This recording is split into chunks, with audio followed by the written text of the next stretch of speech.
Hello, this is Mark Wildman of Wildman Athletica, and today we are going to work on our ARC, alternating circle. Our ARC is a unique piece of equipment. It is somewhere between a mace and a club. We are going to use our ARC in its own specific way. Instead of having one hand on like we would have with single hand club, or having two hands on at the bottom, we are going to put one hand high and one hand low. This has a specific athletic purpose. We are trying to mimic the movement patterns associated with violence for the last 5,000 years of human history. Many weapons in history have long handles because long handles provide more leverage. The trick with a long-handled weapon is you have to learn to move in conjunction with the long-handled weapon. That means it's going to force you to rotate more and more and more. Let's demonstrate this movement first with the club as we originally know this movement, and then we are going to modify it to use with the ARC. So our alternating circle is based on our inside circle and our outside circle, and we put them together. We do this specifically as a brain training drill because many people only rotate one direction well. Whatever their dominant hand is, if they're right-handed, they rotate that way very well. They tend to rotate the other three directions generally poorly. Right hand inside, right hand outside, left hand inside, and left hand outside. Usually right inside and left outside are the easiest for 95% of the population because that's the direction that people rotate when they throw. We have our inside circle, which moves towards our center line. We have our outside circle, which moves away from our center line. When we put them together, we are going to have an alternating circle. Inside, stop.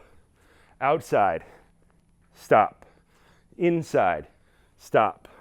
Outside, stop. Normally we do this with our feet one shoulder width apart because the most important athletic skill that people can develop in the modern world is standing up in a neutral, normal standing stance and rotating. And you should build up in weight heavier and heavier and heavier with the single hand and the two-handed version of that exercise. The two-handed version, two hands at the bottom of the club, rotate, push, swing, pull, catch, push, swing, pull, catch, push, swing, pull, and catch.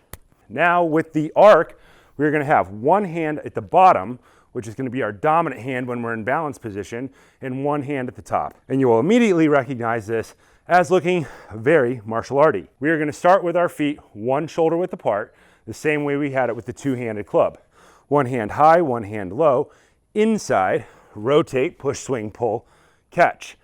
When we're in balance, the bottom hand is doing the work. When we're doing the swing, the top hand is doing the work. Outside, catch, catch, catch. Over time, we are going to make this more dramatic by making our feet wider towards a classic martial arts horse stance. Let's go 1.5 shoulder widths apart. Top hand, elbow up, no work. When we're in balanced position, the bottom hand is doing it. Rotate into your back leg. You'll notice my legs immediately start to look more like stretching stance. Push, swing, pull, catch. Sit in the back leg, start the movement with the back leg. Push, swing, pull, catch. Push, swing, pull, and catch. Now let's make our feet even wider. Wider, 2 shoulder widths apart. This is a high horse stance.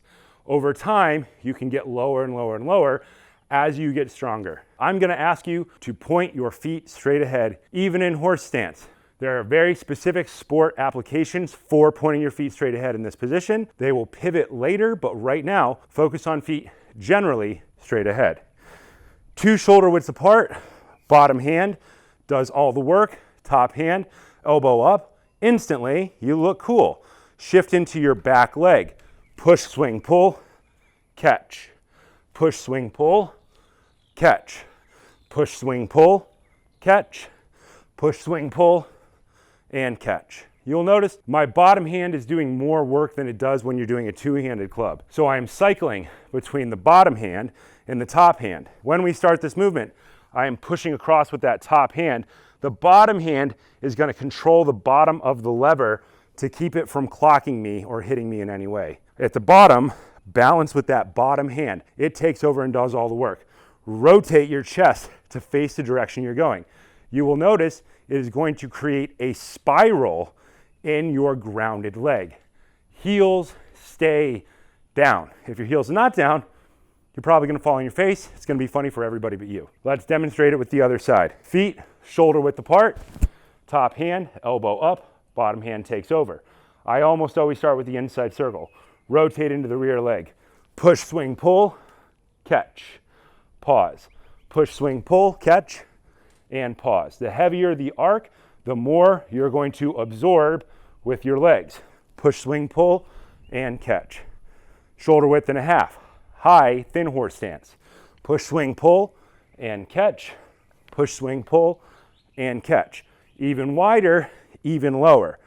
Rotate towards that rear leg if I'm going inside. Push, swing, pull, and catch. Push, swing, pull, and catch.